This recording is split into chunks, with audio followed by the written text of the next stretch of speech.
नमस्कार, जय हिंद स्टडी भर में आपका स्वागत है।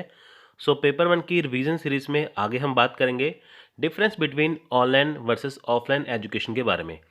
तो देखिए, ये खास सीरीज हमने जो स्टार्ट किया आपको पता है, जिसके अंदर आपका पेपर वन पूरा शॉर्ट में कवर किया जाएगा, जिससे कम समय के अंदर आपकी सबसे बेस्ट तैयारी हो जाएगी। देखिए, बिल्कुल वीडियो फ्री है, इसका कोई चार्ज नहीं है। वीडियो आपको देखना है, लिखना है, आपकी तैयारी हो जाएगी।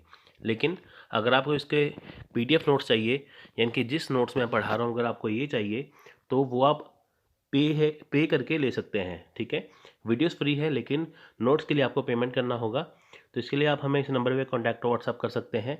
आपको लिखना है शॉर्ट नोट्स, हम आपको पूरी जानकारी दे देंगे। अगर आप बिल्कुल फ्री करना चाहते हैं तो वीडियो से देख के लिखिए, इससे बेहतर ऑप्शन नहीं है। लेकिन टाइम कम है, अगर आप नोट्स चाहते हैं तो इसके लिए आप हमें कॉन्टैक्ट व्हाट्सअप कर सकते हैं। Difference between online versus offline education. Online और ऑफलाइन एजुकेशन का मतलब क्या है? देखिए, ऑनलाइन और ऑफलाइन का मतलब आपको मैं सिंपल भाषा में समझा देता हूँ। जो ऑनलाइन एजुकेशन होती है, उसमें टीचर और स्टूडेंट का फेस टू फेस इंटरेक्शन नहीं होता, ना ही मीटिंग रिक्वायर होती है। जैसे फॉर एग्जांपल आपको मैं वीडियो ये दे रहा हूँ, तो ये ऑनलाइन एजुकेशन है। आपको मेरा चेहरा दिखाई नहीं दे रहा, या आप मेरे से डायरेक्ट मिल नहीं रहे, फेस टू फेस मीटिंग नहीं है, तो फिर भी आप ये चीज़ें पढ़ रहे हैं, तो ये हो गया ऑनलाइन एजुकेशन। यानी कि वो एजुकेशन जो आप ऑनलाइन पढ़ते हैं, यानी कि अपने घर पे बैठ के पढ़ते हैं, और यूट्यूब से पढ़ते हैं, गूगल मीट से पढ़ते हैं, जूम से पढ़ते हैं, कहीं से भी पढ़ते हैं। तो वो एजुकेशन जहाँ पे आपके पास टीचर नहीं है, आप अपने घर पे बैठ के पढ़ रहे हैं, तो वो होती है ऑनलाइन एजुकेशन। उसके बाद देखिए, ऑफलाइन एजुकेशन क्या है कि जिसमें फेस टू फेस मीटिंग ज़रूरी है। जैसे स्कूल होते हैं ना, स्कूल हो गए, कॉलेजेस हो गए, क्लास होगी, वहाँ पे क्या है, टीचर और स्टूडेंट आमने सामने होते हैं। बच्चे बेंच पे बैठे होते हैं और टीचर सामने पढ़ाते हैं।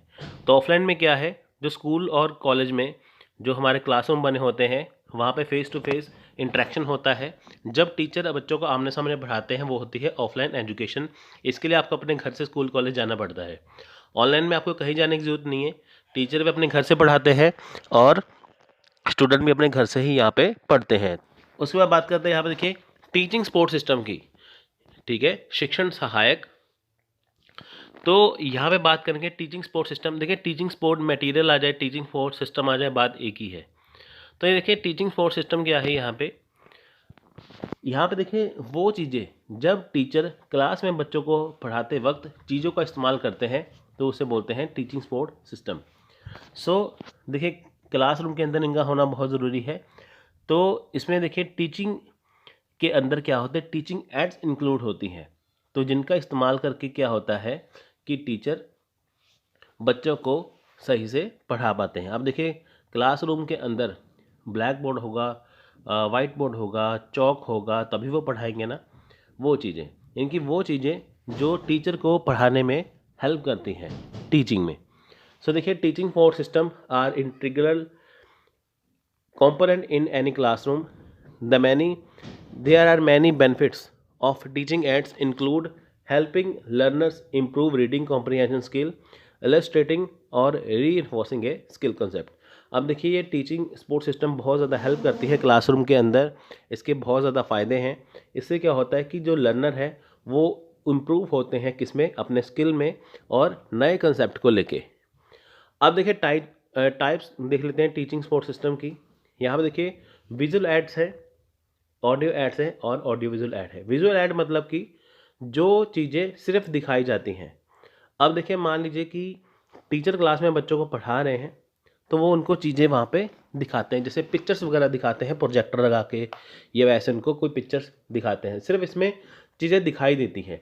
विजुअल होता है देखना, कोई वीडियो होगी बिना आवाज़ के, या सामने कोई पिक्चर है जिसको समझाया जाता है, प्रोजेक्टर पे लगा के समझा देंगे या वैसे समझा देंगे, है ना। वो होती है विजुअल ऐड, जो सिर्फ दिखाई देती है। कोई चार्ट हो गया, कोई कुछ हो गया, जो सिर्फ उनको दिखाया जाता है चीज़ों को समझाने के लिए। उसके बाद देखिए, आती है ऑडियो एड्स। ऑडियो एड्स में क्या होता है कि चीज़ें सिर्फ सुनाई देती हैं। फॉर एग्जांपल, जैसे हम कोई न्यूज़ सुन रहे हैं, रेडियो पे सुन रहे हैं या कहीं और से सुन रहे हैं, ठीक है। इसका एग्जांपल है रेडियो हो गया, है ना, और एफएम हो गया। तो वो चीज़ें जो हमें सिर्फ सुनाई देती हैं, उससे हमें टीचिंग मिलती है। और ऑडियो विजुअल ऐड, जो चीज़ें हमें दिखाई भी देती हैं, जो हमें सुनाई भी देती हैं, जैसे फिल्म प्रोजेक्टर हो गया, मूवीज़ वगैरह होगी जो हमें दिखती भी है, सुनती भी है ना, उससे क्या है, हमें नॉलेज मिलती है ना, वो चीज़ें। तो यहाँ पे ये चीज़ें आती हैं। विजुअल में सिर्फ दिखाई देता है, ऑडियो में सिर्फ सुनाई देता है, और ऑडियो विजुअल में दोनों में क्या होता है कि चीज़ें दिखाई भी देती हैं और सुनाई भी देती हैं। सो नेक्स्ट देखिए टीचिंग सपोर्ट सिस्टम एग्जाम्पल। अब हम इसकी एग्जाम्पल की बात कर लेते हैं यहाँ पे कि ये होती क्या है। अब देखिए इसमें एग्जाम्पल में बात करें, यहाँ पे चॉक बोर्ड है, वाइट बोर्ड है। यानी कि जो चॉक बोर्ड होता है, जैसे चॉक पे लिखा जाता है, बोर्ड होता है ब्लैक कलर का, तो वहाँ पे उसे लिखा जाता है चॉक से। वाइट बोर्ड में देखिए बोर्ड होता है वाइट कलर का, वहाँ पे मार्कर से लिखा जाता है। तो पहले चॉक बोर्ड था, फिर क्या है वाइट बोर्ड भी आया, अब क्या है आजकल स्मार्ट बोर्ड आ गए हैं, है ना। फ्लिप चार्ट होते हैं। फ्लिप चार्ट का मतलब क्या है, देखिए जैसे होते हैं ना क्लासेस में चार्ट बनाए होते हैं, जैसे फॉर एग्जांपल आपको सिंपल सा एग्जांपल आपको देता हूँ मैं। जैसे कई बार हाथ से मैनुअल चार्ट भी बना लेते हैं। जैसे मान लीजिए एक चार्ट बना लिया, उसके ऊपर लिख दिया vitamin A B C D D C D E, नीचे लिख दिया विटामिन ए कहाँ से मिलेगा, विटामिन बी विटामिन सी कहाँ कहाँ से मिलेगा, है ना। तो ये फ्लिप चार्ट्स होते हैं जो बच्चों को समझाने के लिए बनाए जाते हैं, तो इनका इस्तेमाल भी होता है। उसके बाद देखिए overhead projector transparency. Overhead projector क्या है, जब क्लास के अंदर प्रोजेक्टर लगाया जाता है, सामने स्क्रीन होती है, तो वहाँ पे बच्चों को पढ़ाया जाता है। उसके बाद देखिए पावर पॉइंट। पावर पॉइंट में देखिए स्लाइड्स बनाई जाती हैं, जैसे पावर पॉइंट होती है ना, जैसे पावर पॉइंट कंप्यूटर के अंदर देखिए वहाँ पे स्लाइड बनाई जाती है। अब देखिए यही आपने मेरी पिछली वीडियोस जो देखी होंगी जिसमें मैंने डिटेल में करवाया है, वो सारी पावर पॉइंट की स्लाइड थी। तो वहाँ पे क्या होता है, यही सारी चीज़ सेम होती है, इनके जो अक्षर है वो बड़े हो जाते हैं और साथ में कुछ पिक्चर्स वगैरह जोड़ दी जाती हैं, तो थोड़ा इंटरेक्शन सा हो जाता है। सो बहुत ज़्यादा इंटरेक्टिव हो जाती है वो, ठीक है। पावर पॉइंट में सिर्फ स्लाइड बनती है। उसके बाद देखिए डाटा प्रोजेक्टर या स्मार्ट बोर्ड। अब देखिए स्मार्ट बोर्ड क्या होता है, जो आजकल आप देखते हैं ना यूट्यूब पे या कहीं पे, जो टच स्क्रीन वाले बोर्ड होते हैं जिस पे पढ़ाते हैं वो वाले। ऑडियो टेप्स सीडीज वगैरह है, डीवीडीज हैं, और पॉडकास्ट है। पॉडकास्ट में देखिए बतौर इंटरव्यूज वगैरह होते हैं पॉडकास्ट के अंदर, ठीक है। सो नेक्स्ट बात करते हैं यहाँ पे teaching support system traditional modern and ICT based के बारे में। अब देखिए ट्रेडिशनल कौन से हैं, जो पहले के ज़माने से चलते थे, ट्रेडिशनल यानी कि परंपरागत।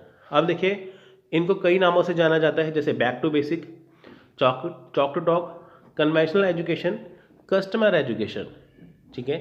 तो इनको इन नाम से जाना जाता है।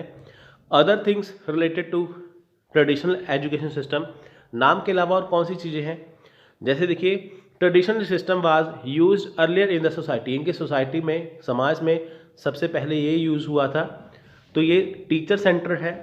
Traditional system was teacher centre education. Teacher centre education में देखिए टीचर अपनी मर्जी से बच्चों को पढ़ाते हैं, बच्चों को मुश्किल लगे, है ना, बच्चों को टफ लगे, इजी लगे, या जो भी हो, उनको पढ़ना ही पड़ता था, टीचर अपनी मर्जी से पढ़ाते थे।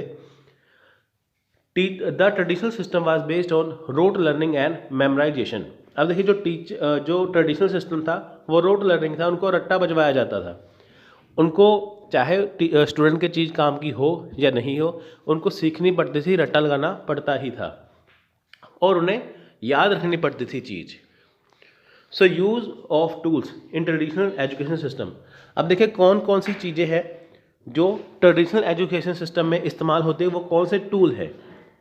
देखिए ब्लैक बोर्ड हो गया, टेक्स्ट बुक हो गया, चार्ट हो गया, पिक्चर हो गया, पोस्टर हो गया, मैप हो गया, एटलस हो गया, ग्लोब हो गया, कार्ड्स हो गए, फ्लिप चार्ट हो गया, फ्लिप कार्ड्स हो गए यहाँ पे, ठीक है।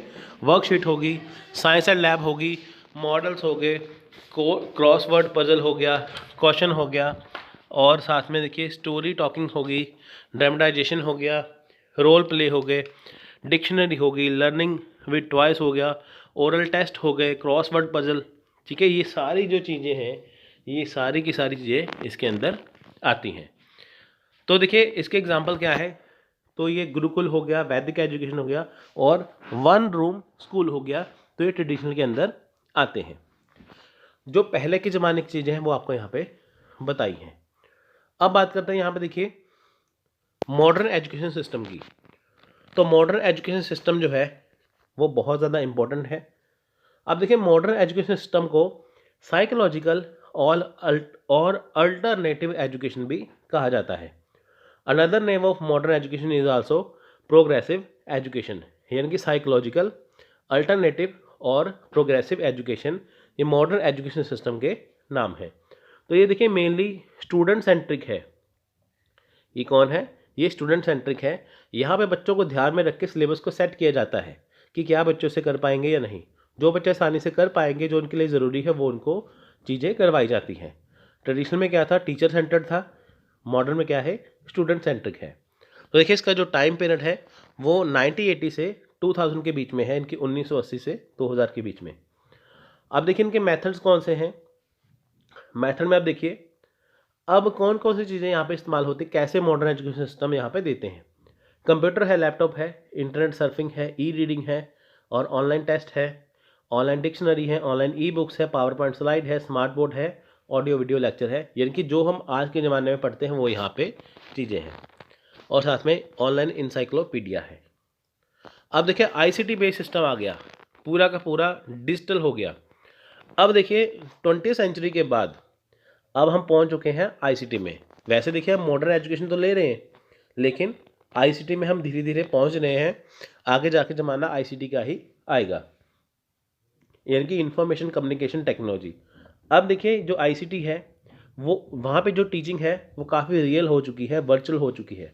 जैसे आपको मैं एग्जांपल के तौर पे वीडियो आपको जो मैं पढ़ा रहा हूँ, जो आप यूट्यूब से लेक्चर देते हैं, ऑनलाइन लेक्चर परचेज भी करते हैं या फ्री में पढ़ते हैं, जो भी है, वहाँ पे देखिए आप आसानी से इसे पढ़ सकते हैं। घर बैठे बैठे आप कोई भी कोर्स कर सकते हैं, आपको कहीं भी जाने की ज़रूरत नहीं है।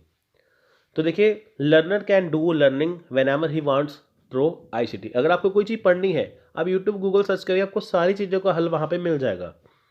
आईसीटी के थ्रू देखिए क्या है कि आप कई सारे कोर्स एक ही टाइम पे कर सकते हैं। तो इससे क्या है, स्टूडेंट कैन डेवलप देमसेल्फ, आप अपने आप को डेवलप कर सकते हैं इसके साथ। सो इसमें क्या है कि इक्वल एजुकेशन सबको दी जाती है ना। जैसे आप ये मेरी वीडियो देख रहे हैं, कोई भी वीडियो ये देख सकता है, चाहे वो एग्ज़ाम देना चाहता है या नहीं। तो यहाँ पे सबको इक्वल एजुकेशन दी जाती है। सो देखिए आईसीटी बेस्ड टीचिंग मेथड क्या होते हैं। तो देखिए इनके मेथड है टीडीएल यानी कि teacher direct learning, LDL learner direct learning, LMS learning manager system, SPOL small private online learning, MOOC हो गया मैसिव ओपन ऑनलाइन कोर्सेज जो आपको मैंने पहले पढ़ाया था, स्वयं हो गया, स्वयं प्रभा हो गया, एनआईओएस हो गया, इनकी नेशनल इंस्टीट्यूट ओपन स्कूल हो गया। ये आईसीटी के सारे पार्ट हैं। सो यहाँ पे हम बात करेंगे आगे एवेल्यूशन सिस्टम की। अब देखिए एवेल्यूशन क्यों लगाया जाता है, ठीक है। एवेल्यूशन होता क्या है, यहाँ पे आप देख सकते हैं। एवेल्यूशन किसी चीज़ को परखना हो कि वो पुअर है, एवरेज है, गुड है, एक्सीलेंट है, वो क्या है, तो कैसे परखेंगे? एवेल्यूशन सिस्टम से। अगर मान लीजिए कि कोई चीज़, टीचर अगर क्लास में बच्चों को पढ़ाते हैं तो उसको जांचना ज़रूरी है कि क्या टीचर अच्छे से पढ़ा रहे हैं या नहीं। तो देखिए जो एवेल्यूशन है सिस्टम है हमारे एजुकेशन में, कब से आया। सो देखिए जो इंडियन नेशनल जो पॉलिसी है, ठीक है, जो इंडियन नेशनल पॉलिसी है एजुकेशन की 1986 की। अब देखिए अभी हमारे पास नेशनल एजुकेशन पॉलिसी 2020 की आ गई है, लेकिन ये धीरे धीरे लागू हुई है, हो रही है, पूरी तरह से लागू नहीं हुई है, अभी धीरे धीरे हो रही है। आने वाले 4-5 सालों में पूरी तरह से लागू हो जाएगी, लेकिन अभी हम चल रहे हैं 1986 की एजुकेशन सिस्टम के अकॉर्डिंग। तो यहाँ देखिए सिस्टम बनाया गया टीचर वैल्यूएशन सिस्टम का, ठीक है। तो यहाँ पे देखिए डाटाबेस हो गया और बहुत सारे, जैसे यहाँ पे ये बताया गया कि मान लीजिए कि कोई टीचर है, अगर बहुत अच्छी परफॉर्मेंस देता है, बहुत अच्छा रिजल्ट लेके आते हैं, तो उन्हें इंसेंटिव्स दिए जाते हैं, यानी कि जो पेमेंट होती है उनको थोड़ी सी बढ़ा के दी जाती है। उसके बाद देखिए जो नॉन परफॉर्मेंस है उनको हटा दिया जाता है, यानी कि जिनकी परफॉर्मेंस अच्छी होगी उनको इंसेंटिव मिलेगा, साथ में जिनकी परफॉर्मेंस अच्छी नहीं होगी उन्हें हटा दिया जाएगा एवेल्यूशन करके। क्योंकि देखिए हमारा जो इंडिया एजुकेशन सिस्टम है वो वर्ल्ड पे नंबर 3 पे है आफ्टर यूएसए एंड चाइना। सो अगर हम अपना एजुकेशन सिस्टम अच्छा रखेंगे तभी तो यहाँ पे हमारा जो रैंक है वो बढ़िया होगा ना। आप देखिए देश विदेश से बच्चे भी इंडिया में पढ़ने आते हैं, आप कोई भी यूनिवर्सिटी, आप लवली यूनिवर्सिटी लेके चलिए, प्राइवेट यूनिवर्सिटी है, लेकिन देखिए वहाँ से निग्रो हो गए और बहुत सारे चाइनीज़ स्टूडेंट हो गए, बहुत सारे स्टूडेंट बाहर से यहाँ पे पढ़ने के लिए आते हैं। अगर उनको क्वालिटी लगती है तभी आते हैं ना, हम इंडिया से बाहर भी जाते हैं पढ़ने के लिए, तो वो चीज़ें। सो देखिए पर्पस क्या है एवैल्यूएशन सिस्टम का। There are many purpose of evaluation system which can be conceptualized in terms of curriculum, teaching and learning, assessment and policy.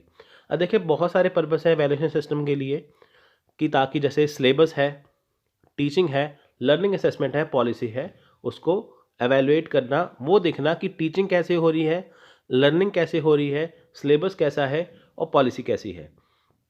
Evaluation can be use to examine assessment tools and strategy and determine faculty policy and curriculum. अब देखिए यहाँ पे examine किया जाता है कि जो चीज़ें हमने की है टीचिंग के अंदर, लर्निंग के अंदर, करिकुलम के अंदर, पॉलिसी के अंदर, कि क्या वो सही है, क्या स्ट्रेटजी सही है, क्या टूल सही है। टूल्स का मतलब कि मान लीजिए स्कूल के अंदर ब्लैक बोर्ड है लेकिन वहाँ पे स्मार्ट बोर्ड की ज़रूरत है, वहाँ पे देखा जाता है कि हाँ कंप्यूटर की ज़रूरत है, स्मार्ट बोर्ड की ज़रूरत है, तो धीरे धीरे वहाँ पे वो करके लगाया जाता है। जैसे देखिए आजकल ऑनलाइन टेस्ट सारे हो रहे हैं, लेकिन किसी स्कूल में कंप्यूटर हो ही ना, लेकिन बच्चों को ऑनलाइन टेस्ट देने हैं, तो वहाँ पे ज़रूरत है ना कि वहाँ पे कंप्यूटर चाहिए। तो वहाँ पे फिर क्या होता है कि एवेल्यूएशन किया जाता है कि क्या ये चीज़ वहाँ पे ज़रूरत है, तो वहाँ पे कंप्यूटर लगवाए जाते हैं। सो देखिए टाइप्स ऑफ एवेल्यूएशन क्या है।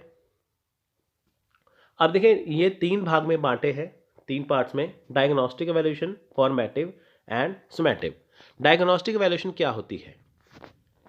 अब देखिए डायग्नोस्टिक एवेल्यूएशन में हम पढ़ते हैं, this type of evaluation is generally done in beginning of teaching learning process in order to find out specific weakness and strength of individual and class level. अब देखिए यहाँ पे जो ये जो एवेल्यूएशन है, ये स्टार्टिंग वाली बिगिनिंग की जो एवेल्यूएशन होती है, जिसमें क्या होता है कि टीचिंग लर्निंग प्रोसेस देखा जाता है कि कहीं पे वीकनेस है या नहीं, क्या टीचर बच्चों को अच्छे से पढ़ा रहे हैं, क्या जो स्टूडेंट हैं वो अच्छे से पढ़ रहे हैं, क्लास का लेवल क्या है। ठीक है, क्लास लेवल पे जो उनको पढ़ाया जा रहा है क्या वो बच्चे समझ पा रहे हैं या नहीं। It help to design the course and the curricular according to the capability of the learner to help him overcome in knowledge, skill and ability. अब देखिए इसके दौरान क्या होता है कि हेल्प करता है कोर्स को डिज़ाइन करने के लिए। मान लीजिए कि यहाँ पे एक पॉलिसी बनाई गई, उसके अकॉर्डिंग देखा गया कि क्या टीचर बच्चों को अच्छे से पढ़ा रहे हैं, क्या बच्चे अच्छे से समझ रहे हैं। अगर मान लीजिए कि हाँ हो गया कि ये सिलेबस अच्छा है, ये बच्चों को पढ़ाया जा रहा है, तो ये टीचर अच्छे से पढ़ा रहे हैं, बच्चे अच्छे से समझ रहे हैं, तो वैल्यूएशन पॉजिटिव आएगा हमेशा। लेकिन मान लीजिए कि टीचर अच्छे से पढ़ा रहे हैं, बच्चे अच्छे से समझ नहीं रही, या टीचर अच्छे से पढ़ा रहे हैं, बच्चों की समझ में नहीं आ रहा, तो वहाँ पे फिर उसे एवेल्यूएशन करके उसमें चेंजेस किए जाते हैं कि ताकि बच्चों को अच्छी नॉलेज मिल सके, उनके अंदर स्किल आ सके, है ना। मैंने वही एग्जांपल दी ना कि ऑनलाइन टेस्ट है, लेकिन ऑनलाइन टेस्ट टीचर भी करवाना चाहते हैं, बच्चे भी करना चाहते हैं, लेकिन कंप्यूटर है ही नहीं, तो यहाँ पे स्टार्टिंग में वेरिएशन देखा जाता है, तो उसका डायग्नोस किया जाता है, इनकी उपचार किया जाता है। ये है बिगिनिंग की, यानी कि स्टार्टिंग में ही देख लेना कि क्या चेंजेस करने की जरूरत तो नहीं है, अगर होती है तो वो पहले ही वो चेंजेस कर देते हैं। फॉर्मेटिव एवेल्यूएशन होती है, it is concern in making decision related to forming और development of students as well as of the courses. It provide feedback to the at the appropriate stages of teaching learning process which help making changes. अब देखिए formative evaluation जो होती है ये course के बीच में हो जाती है। जैसे डायग्नोस्टिक स्टार्टिंग में थी ना कि सारी चीज़ स्टार्टिंग में देखना कोर्स स्टार्ट करने से पहले कि क्या चेंजेस करने चाहिए। फॉर्मेटिंग में देखिए बीच में अगर मान लीजिए किसी चीज़ की जरूरत पड़ती है तो वो उसको एवेल्यूएशन करके उसमें चेंजेस कर देते हैं बीच में ही। तो समेटिव एवेल्यूएशन होती है सबसे एंड में। तो it is evaluation that is conducted at the end of an activity and is design to assess terminal behaviour overall performance. It is use to make personal discussion regarding such matter as contract renewal, tenure and termination. अब summative evaluation होती है सबसे end में, diagnostic सबसे पहले course start करने से पहले, फॉर्मेटिव कोर्स स्टार्ट करने के बीच, और समेटिव सबसे एंड में। यहाँ पे देखा जाता है ओवरऑल परफॉर्मेंस कैसी रही, हमने सारा कुछ करवा दिया, सिलेबस कवर करवा दिया, टीचर ने अच्छे से पढ़ा दिया, बच्चों ने अच्छे से पढ़ लिया, लेकिन रिजल्ट जो है वो बिल्कुल ख़राब आया। अगर रिजल्ट अच्छा आएगा, जो टीचर है उनका जो कॉन्ट्रैक्ट है वो रिन्यू किया जाएगा, टेन्योर बढ़ाया जाएगा, उनकी फ़ी बढ़ाई जाएगी, सैलरी बढ़ाई जाएगी, सब कुछ किया जाएगा। लेकिन वही दूसरी तरफ मान लीजिए कि किसी टीचर के बच्चे सारे क्लास में फ़ेल हो जाते हैं, तो उनसे कुछ हो नहीं पा रहा, तो उनको टर्मिनेट भी कर दिया जाता है, यानी कि नौकरी से भी निकाल दिया जाता है। आप देखेंगे बहुत सारे टीचर एक ही स्कूल या कॉलेज में 15 साल से 20 साल से पढ़ाते हैं, लेकिन कुछ टीचर जो होते हैं वो हर साल 2 साल में बदल जाते हैं, तो वो इवैल्यूएशन के सिस्टम से ही होता है। अब देखिए इवैल्यूएशन प्रोसेस कैसे होता है। ये होता है पी रेटिंग, यानी कि जो टीचर के जो सहयोगी हैं, जो उनके साथी हैं, वो रेटिंग करते हैं कि टीचर कैसे हैं। और स्टूडेंट रेटिंग करते हैं कि क्या टीचर अच्छा पढ़ाते हैं या नहीं। टीचिंग पोर्टफोलियो, टीचर का जो टीचिंग का पोर्टफोलियो कैसा है, उनके पास कौन सी डिग्री है, क्या क्या है, सब कुछ इसमें जांचा जाता है। जैसे यूजीसी नेट पढ़ा के, यूजीसी नेट क्वालिफाई करके आप किसी कॉलेज में या यूनिवर्सिटी में टीचर लग सकते हैं ना। अगर आपके पास वो डिग्री हो ही ना, मास्टर डिग्री ना हो, तो वो इवैल्यूएशन करेंगे ना, आपका पोर्टफोलियो कुछ है ही नहीं है।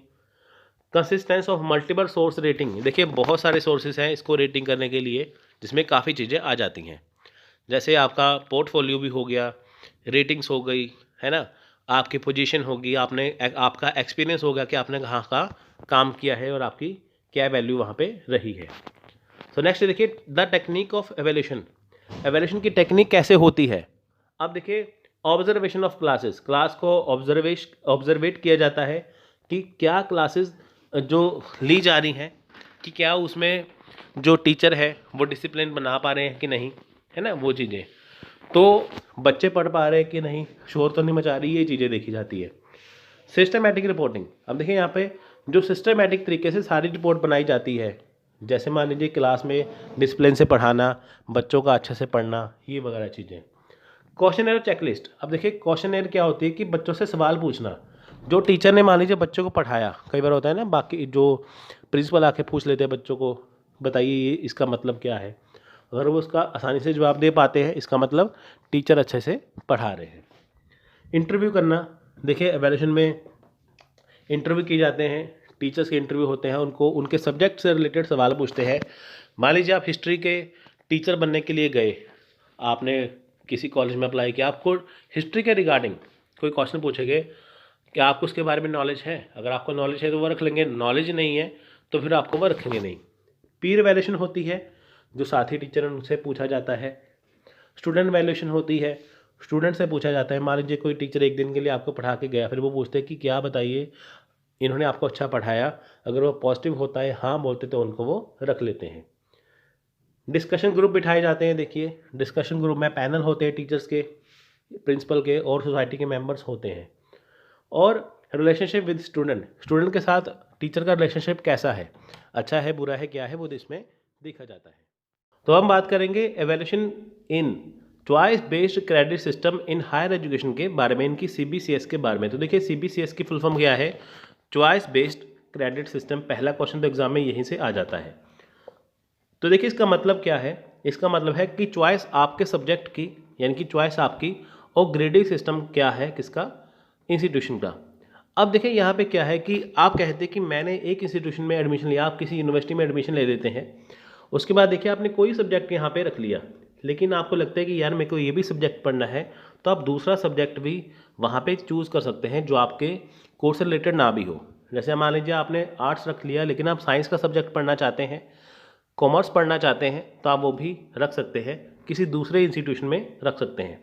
जैसे आप मान लीजिए दिल्ली यूनिवर्सिटी से पढ़ रहे हैं, उसके अलावा आप चाहते हैं कि मैं दूसरे इंस्टीट्यूशन में भी एडमिशन ले लूँ, कि ताकि वो सब्जेक्ट पढ़ो, कि ताकि वो मेरे करियर में आगे जाके काम आए, तो आप दूसरे इंस्टीट्यूशन में भी एडमिशन ले सकते हैं।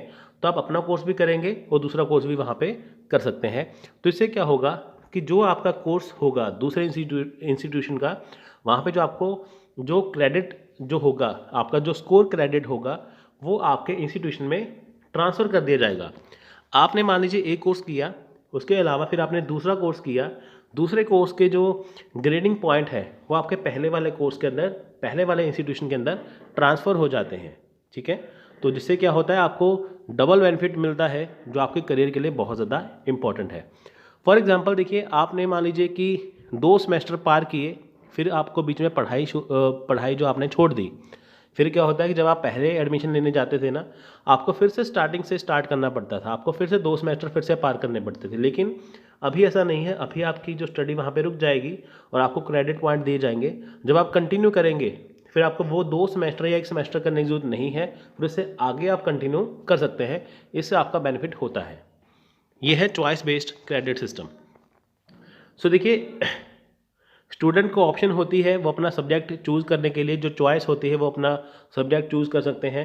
So student have to complete the require credit in order to obtain the course certificate. अगर आपको कोई सर्टिफिकेट लेना है तो उसके लिए देखिए आपको कुछ क्रेडिट्स की रिक्वायर होती है। तो आप कोई भी, जैसे आप कहते हैं ना कि मेरे को यार ये कोर्स करना है, इसका सर्टिफिकेट चाहिए, उसके लिए होता है कि उसके लिए क्रेडिट रिक्वायर होते हैं, जो आपको वो क्रेडिट लेने पड़ते हैं अनदर इंस्टीट्यूशन से। सो क्रेडिट पॉइंट और ग्रेड पॉइंट्स इस जो आपको मिलते हैं, इसके अकॉर्डिंग देखिए हर सेमेस्टर के अंदर आपका क्रेडिट पॉइंट और ग्रेड पॉइंट ये दोनों इसमें ऐड होते रहते हैं। ठीक है, सेमेस्टर ग्रेड पॉइंट एवरेज इसकी निकाली जाती है। जैसे आपने एक सेमेस्टर पार कर लिया, आपको कुछ क्रेडिट पॉइंट मिल जाएंगे। जब आपने पूरा कोर्स क्वालिफाई कर लिया, पूरा कोर्स क्लियर कर लिया, उसके बाद फिर आपको बाकी के क्रेडिट मिल जाते हैं, जो आपके हमेशा ही फ्यूचर में काम आएंगे, जो आपके सर्टिफिकेट के साथ देखिए जुड़ जाएंगे। सो देखिए, जो ग्रेड होते हैं वो CGPA के अकॉर्डिंग कैलकुलेट किए जाते हैं। इनकी कम्युलेटिव ग्रेड पॉइंट एवरेज के अकॉर्डिंग कैलकुलेट किए जाते हैं कि आपकी ओवरऑल जो परफॉर्मेंस है वो कैसी है हर सेमेस्टर के अंदर। यानी कि एक ही बार में आप 2 कोर्स कर सकते हैं। सो देखिए, इसको लाने का सबसे बड़ा कारण ये था कि जो हमारी अभी की जो पहले की एजुकेशन पॉलिसी थी, उसमें बहुत सारे ऐसे पॉइंट्स थे जो कि ग्लोबल एजुकेशन के अकॉर्डिंग मैच नहीं कर रहे थे, हम बहुत पीछे जा रहे थे। तो इसके अकॉर्डिंग इन्होंने CBCS लेके आए कि ताकि स्टूडेंट को भी बहुत ज़्यादा आसानी हो जाए। आप आर्ट्स के साथ साइंस का सब्जेक्ट पढ़िए, कॉमर्स पढ़िए, है ना, जो कुछ पढ़ सकते हैं आप पढ़िए। अनदर इंस्टीट्यूशन में आप एडमिशन ले सकते हैं। इनकी 2 या 2 से ज़्यादा इंस्टीट्यूशन में आप एडमिशन ले सकते हैं। उसके बाद देखिए, अवेलेबिलिटी होती है ग्रेडिंग सिस्टम की। अवेलेबिलिटी यहाँ पे क्या होती है ग्रेडिंग सिस्टम की, आप देख लीजिए। तो देखिए, यहाँ पे कुछ गाइडलाइंस होती है। जैसे आप अंडर ग्रेजुएट हैं या पोस्ट ग्रेजुएट लेवल पे हैं, डिप्लोमा या सर्टिफिकेट प्रोग्राम जो आप कर रहे हैं, कुछ भी आप इसमें कर रहे हैं, तो आपको यहाँ पे देखिए सेंट्रल से, स्टेट से या डीम्ड यूनिवर्सिटी से आप कर रहे हैं, तो आपको यहाँ पे देखिए ग्रेडिंग पॉइंट दिए जाते हैं। जैसे ग्रेडिंग पॉइंट के अंदर देखिए ओ हो गया, A+ हो गया, A, B+, B, C, P, F, A, B, ये आपको दिए जाते हैं। तो ये आपको ग्रेड्स देते हैं। ठीक है, तो इनको हम देखते हैं कि वो ग्रेडिंग का मतलब क्या है। जैसे देखिए O हो गया, O मतलब आउटस्टैंडिंग, यानी कि इसके 10 पॉइंट है। A+ मतलब एक्सीलेंट, इसके 9 पॉइंट है, 9 पॉइंट। A हो गया वेरी गुड, यानी कि इसके 8 पॉइंट है, 8 पॉइंट। B+ गुड यानी कि 7 पॉइंट। और B हो गया एवरेज, इनकी 6 पॉइंट, 6 पॉइंट। और C हो गया एवरेज, 5 पॉइंट। ठीक है, B यानी कि अबव एवरेज, C मतलब एवरेज। और P हो गया पास, यानी कि 4 पॉइंट। फेल हो गया 0 और एब्सेंट हो गया 0। तो इसके अकॉर्डिंग आपको यहाँ पे पॉइंट मिलता है। अगर आपको O मिला तो यानी कि आउटस्टैंडिंग परफॉर्मेंस है आपकी, B मिला तो अबव एवरेज है, तो इसके अकॉर्डिंग आपको पॉइंट्स यहाँ पे दिए जाते हैं। सो यहाँ पे बात करते हैं कंप्यूटर बेस्ड एवेल्यूशन और कंप्यूटर असिस्ट एवेल्यूशन की। देखिए, कंप्यूटर बेस्ड एवेल्यूशन क्या होते हैं। देखिए, जब कोई भी अगर आप ऑनलाइन टेस्ट देते हैं, फॉर एग्जांपल आप UGC नेट का एग्ज़ाम देने जाते हैं, तो आप कंप्यूटर के पास बैठ के देते हैं ना एग्ज़ाम, तो सारा जो आपका टेस्ट है वो कंप्यूटर के अंदर आपको दे दिया जाता है। तो उसे बोलते हैं कंप्यूटर बेस्ड एवेल्यूशन, यानी कि जब आपने कंप्यूटर के ऊपर टेस्ट दे दिया, उसके बाद जब आपके उस टेस्ट को चेक किया जाता है, वो भी कंप्यूटर के द्वारा होता है, उसे बोलते हैं कंप्यूटर असिस्ट एवेल्यूशन। यानी कि टेस्ट को देना वो होता है कंप्यूटर बेस्ड एवेल्यूशन, टेस्ट का चेक होना वो होता है कंप्यूटर असिस्ट एवेल्यूशन। अब देखिए, computer based evaluation implies the use of online quizzes and test where the candidates can attempt the paper on computer. यानी कि जब भी कैंडिडेट कंप्यूटर के ऊपर टेस्ट देते हैं तो उसे बोलते हैं computer based evaluation. The test can be uploaded online and student will be given its link so that they can access it anywhere. अब देखिए, जो आपका टेस्ट होता है वो ऑनलाइन अपलोड होता है, स्टूडेंट इस लिंक को कहीं से भी एक्सेस कर सकते हैं। जैसे आपका सेंटर जलंधर में बन गया, लुधियाना बन गया, अमृतसर बन गया, है ना, होशियारपुर बन गया, गुरदासपुर बन गया, और हरियाणा बन गया, दिल्ली बन गया, कहीं भी बन गया। देखिए सबका जो टेस्ट होता है वो एक ही जैसा होगा, तो आप उसे एक्सेस कर पाएंगे। So it is used in मूक ऑनलाइन कोर्सेज मॉक टेस्ट। अब देखिए मूक के अंदर भी जो मूक होता है ना, मैसिव ओपन ऑनलाइन कोर्सेज, उसके अंदर भी आप इस टेस्ट को दे सकते हैं। इसके अंदर जो मॉक टेस्ट आपको देने होते हैं ऑनलाइन, उसके अकॉर्डिंग देखिए क्या है यहाँ पे एनटीए भी जो देखिए मेथड है यूजीसी नेट का पेपर का, वो भी आपको इसी के अकॉर्डिंग होता है। यानी कि यूजीसी नेट के जो पेपर होते हैं वो भी आपको सेंटर लॉट करने के दौरान आपको ऑनलाइन टेस्ट आपसे लिया जाता है। It can be used for both objective and descriptive question. अब देखिए इसमें ऑब्जेक्टिव और डिस्क्रिप्टिव क्वेश्चन दोनों ही आ जाते हैं। अब बारी आ गई कंप्यूटर असिस्ट एवेल्यूशन की। कंप्यूटर बेस्ड में हमने पढ़ा ना कि जो हम टेस्ट देते हैं वो कंप्यूटर बेस्ड एवेल्यूशन होता है जब भी हमें कोई टेस्ट देना होता है। अब बारी है कंप्यूटर असिस्ट की। जो हमने टेस्ट दे दिया वो चेक कैसे होता है, वो भी कंप्यूटर से चेक होता है। अब देखिए computer assist evaluation implies the use of computer in evaluation. अब देखिए जो OMR शीट होती है, ऑप्टिकल मार्क रीडर, जब देखिए हमारा ऑफलाइन टेस्ट होता था ना पहले, जैसे यहाँ पे पॉइंट्स जैसे यहाँ पे होते थे, हमें किसी को सर्कल करना होता था ऐसे करके, है ना, तो वो होती है OMR शीट यानी कि ऑप्टिकल मार्क रीडर।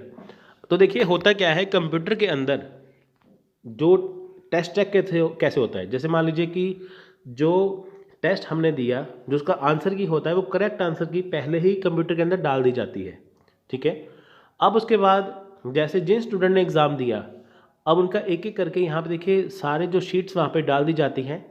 तो कंप्यूटर यहाँ पे खुद कैलकुलेट करता है कि जो आंसर की सही है उसके अकॉर्डिंग सबके पेपर चेक किए जाते हैं। अब मान लीजिए कि कई क्वेश्चन के आंसर एक ऑप्शन पे सही है लेकिन आपने बी सही किया, तो कंप्यूटर अपने आप पकड़ लेगा कि जो मेरे अंदर जो यहाँ पे आंसर की डाली गई है वो इससे मैच नहीं करती, तो आपका जो रिजल्ट है वो नेगेटिव आ जाता है। यानी कि कंप्यूटर असिस्टेड एवेल्यूशन में क्या होता है कि पहले ही एक आंसर की सेट कर दी जाती है कि ये आंसर की सही है। उसके बाद जब कंप्यूटर के अंदर स्टूडेंट के पेपर चेक किए जाते हैं, अगर वो उस आंसर की से मैच करते हैं तो वो आपको पास करते हैं, अगर वो मैच नहीं करते तो आपको फेल कर दिया जाता है।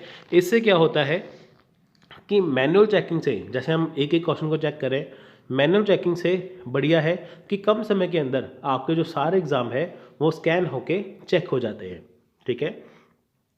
तो देखिए यहाँ पे मैंने आपको शॉर्ट में सारा समझा दिया। तो यही तरीका है कंप्यूटर बेस्ड एवेल्यूशन के बाद कंप्यूटर असिस्ट एवेल्यूशन का। कंप्यूटर असिस्ट एवेल्यूशन में सिर्फ टेस्ट आपका चेक होता है कम समय के अंदर। तो हम बात करेंगे इनोवेशन इन एवेल्यूशन सिस्टम के बारे में। तो देखिए जैसा जैसे एवेल्यूशन होता है वैसे वैसे उसका तरीका भी बदलता है। अब देखिए क्या ज़रूरत पड़ी है इनोवेशन करने की एवेल्यूशन सिस्टम में। अब देखिए हमारे पास बहुत सारे एवेल्यूशन सिस्टम हैं, लेकिन आजकल बहुत नए तरीके के और एवेल्यूशन सिस्टम यहाँ पे आ गए हैं। सो देखिए यहाँ पे आप देख सकते हैं, earlier a question like define evaluation will check the memory and retaining power of the student have to answer the question based on what they had memorized earlier for which they used to get marks।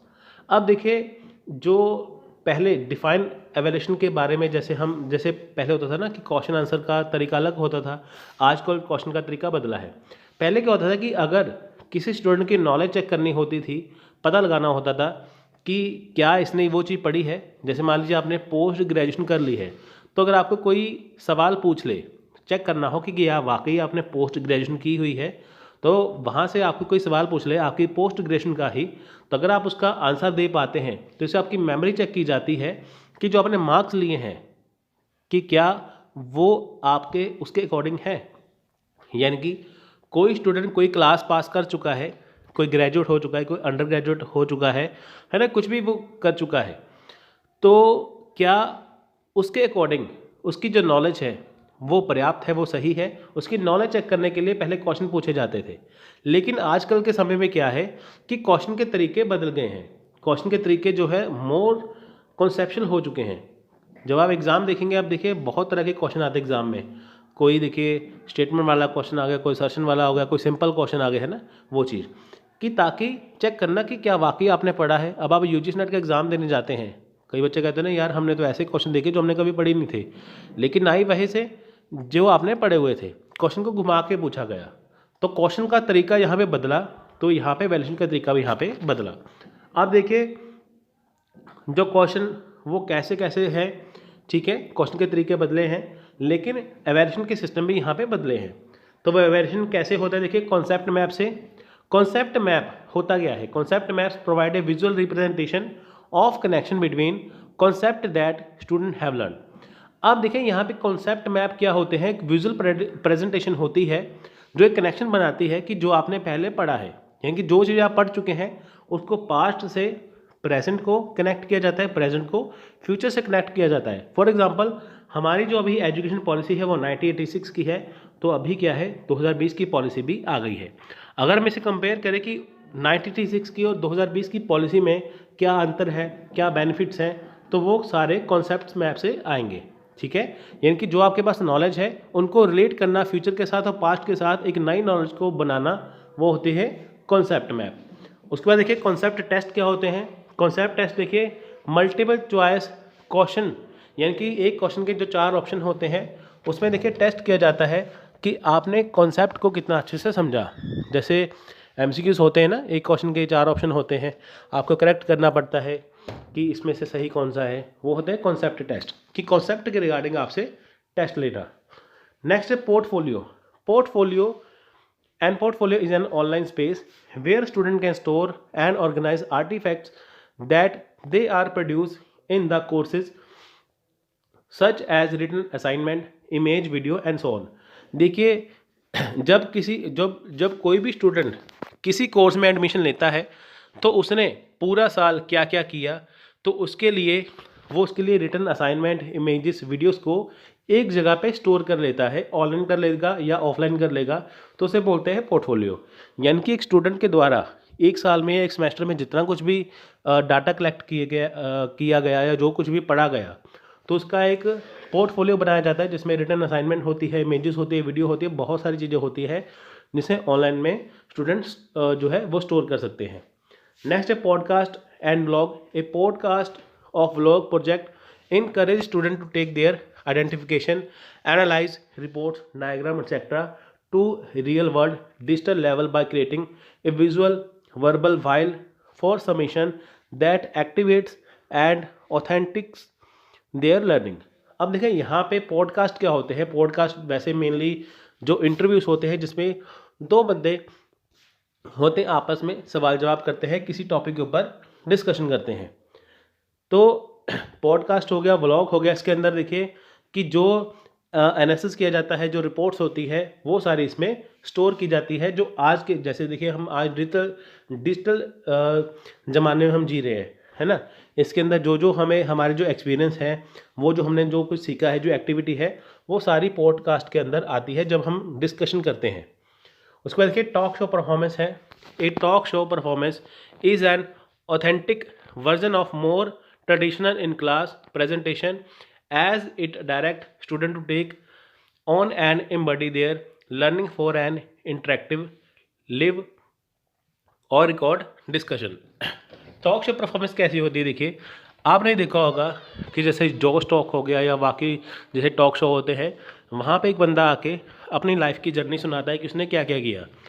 मान लीजिए कोई बंदा आके share market के बारे में बोल रहा है, कोई एक्टर है अपने एक्टिंग के बारे में बोल रहा है, कोई टीचर अपनी जर्नी के बारे में बता रहा है, कोई स्टूडेंट है जिसने अच्छे से एग्ज़ाम क्वालिफाई किया, तो आप उसे सुन रहे हैं।